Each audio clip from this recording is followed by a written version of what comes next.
Um, having taken up coaching, can you reflect back? Could you see things coming? Did you have a sense, like maybe just by a different style of coaching that was being presented to you? Maybe it was about communication styles. Were there things that you could sense, or if you reflect on it now being a coach? If I reflect on it now, you clearly go, well, you did really well to harness the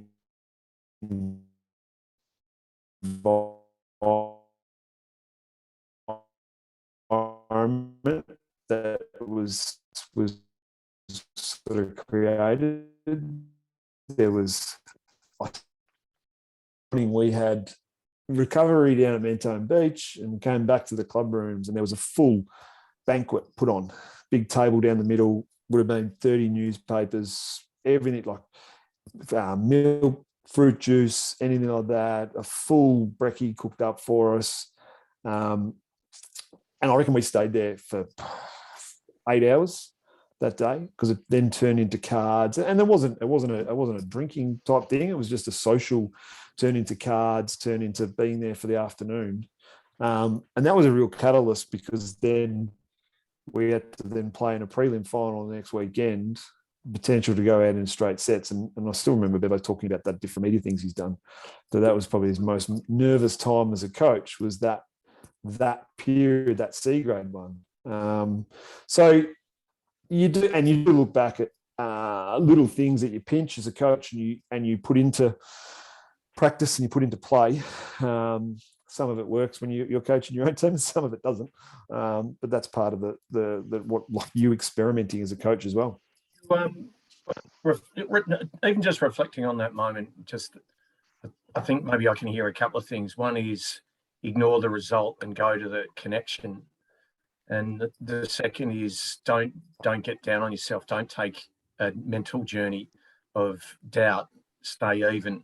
Could you appreciated your efforts as footballers, whether you won or lost? Like, it's the fact that you're out there having a crack for the club as well, but also for your mates and that, and little things like a free beer. Like a free beer in ammo footy goes a long way.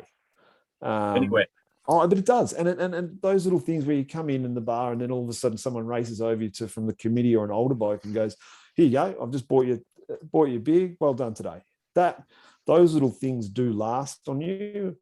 And it's not so much a beer; it could be pizzas in the change room post game, and that has a different, like, there's a multitude of reasons why you would do that, but just little things, just little things, but.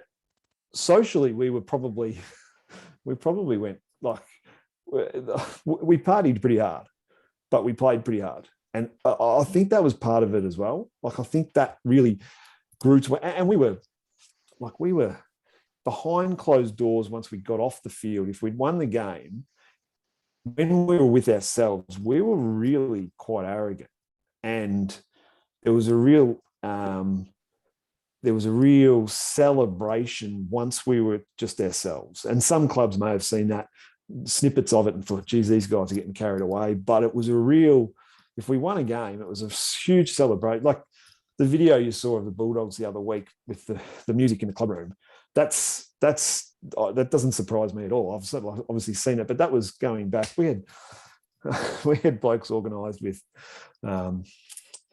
passion pop bottles, with streamers, with little blowy things that in the team song, if we won, when we got back in there, the boys would race to get them out of their bags, and they'd celebrate a win.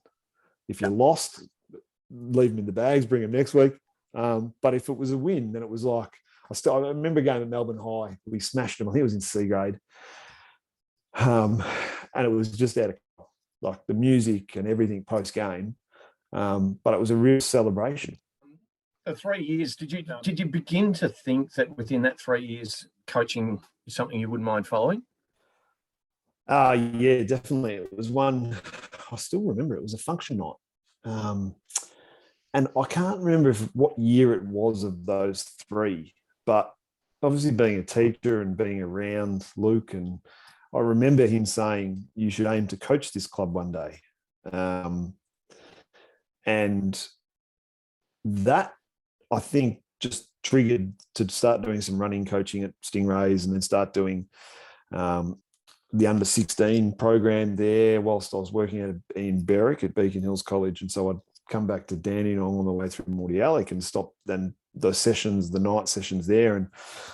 And Mark Wheeler and Darren Flanagan were huge for me, almost just letting me go and coach it in that environment. So that was amazing to just experience, starting from a running little athletics coach to then working through that on the back of a simple sort of comment around you should aim to coach. It's got like, I probably won't coach it, but I live out west now. But there's still, that little comment certainly planted a seed as a teacher, and I'd started to do a lot of coaching at school, obviously with the programs we had there. So I was coaching a lot of school teams. At Beacon Hills and Berwick there.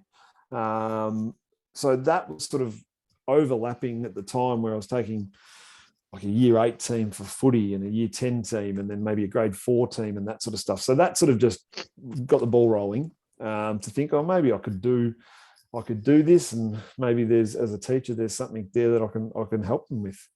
Yeah, you touched on it before, and it comes out quite regularly in talking about what you participate in terms of athletics and the benefits that it has to football. Can you talk us through a little bit about that? Because it seems to anchor some of your thinking and maybe generates and becomes your philosophy in terms of what it enables a young boy or girl to become a better possible footballer. Yeah, I'm pretty strong with my opinions around junior footy, especially, and the athletics piece as well. The background to that is my oldest daughter's just started little athletics, and to spend 5 hours and do 4 events on a Saturday morning isn't. People are just going to be turned away. Like, they can enjoy it, but also about their performance, like about just enjoying it and wanting to do it. It's an ultimate challenge for a kid that's not that fast. Can you keep him at little athletics? Because how do you can you stagger races so that they're off different distances so it's an even finish? I'm not sure. But then that flows into the junior footy. And Morty Bray were very good when I was living over that way. That Neil Jenkins, who's now president of Parkdale Vultures, was really, really good. He saw that there was some talented kids coming through and wanted to put in a director of development, which was a good little paying gig for me, but it meant that I was able to work with some of these younger, talented kids. And Tim Taranto was one that rolled through, Blake Howes and Finn Callahan, and they were under 9s when I was in that, doing that sort of stuff in there. So, look, I'm a very big believer that there shouldn't be scoreboards till under 12s. The kids just want to play. Why I mentioned this to you yesterday. Why are we not looking at 3 different 6-on-6 games on one ground, as opposed to one 18-on-18 game for under 8 and under 9 kids? Because all of a sudden you put 3 footballs out there. There's 3 kicks happening every time as opposed to 1 kick. And that's the biggest challenge as a junior coach, as a junior player, is to get as many touches as you can. So pretty strong with that. But I also get I get that now it's easy for me to make those comments because I'm now just coaching seniors and I'm in a win-loss environment. So I'm not in that environment, but from my exposure and it might change now that I'm a parent, but from my exposure with that, there's some challenges that the game, the soccer are doing it very well, and we're in a lot of trouble if we don't change a fair bit of stuff with our junior stuff coming through.